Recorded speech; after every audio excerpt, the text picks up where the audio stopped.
இந்த விளம்பரத்துக்கு மட்டும் குறைச்சலே இல்லங்கிற மாதிரி எக்கச்சக்கமான விஷயங்கள் நடந்துகிட்டு தான் இருக்கு. அதுல குறிப்பிட்டு சொல்லணும் அப்படின்னா, பெர்ஃபார்மன்ஸ் பண்ணது யாருன்னா, நம்மளுடைய சுகாதாரத்துறை அமைச்சரான திரு மா. சுப்பிரமணியம் அவர்கள். இவ்வளவு நாளா என்ன பண்ணிக்கிட்டு இருந்தாருன்னு தெரியல.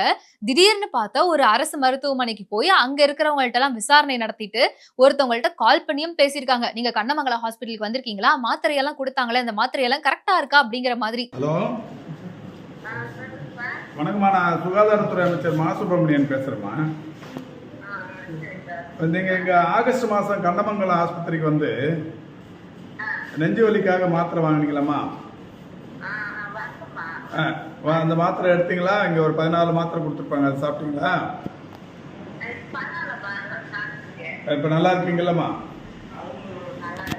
அப்புறம் அதுக்கப்புறம் வேற எந்த பெரிய ஆஸ்பத்திரிக்கு போனீங்கம்மா இங்க இருந்து? இவர் இதுக்கு முன்னாடி இப்படி பண்ணதே இல்லையான்னு கேட்டீங்கன்னா, கிடையாது. பண்ணியிருக்கார். 1, 2 வாட்டி. அந்த வாட்டியும் எல்லாருக்கும் எழுந்த ஒரே டவுட் என்னன்னா, அது எப்படி சார்? நீங்க செக்கிங்க்கு வரீங்க.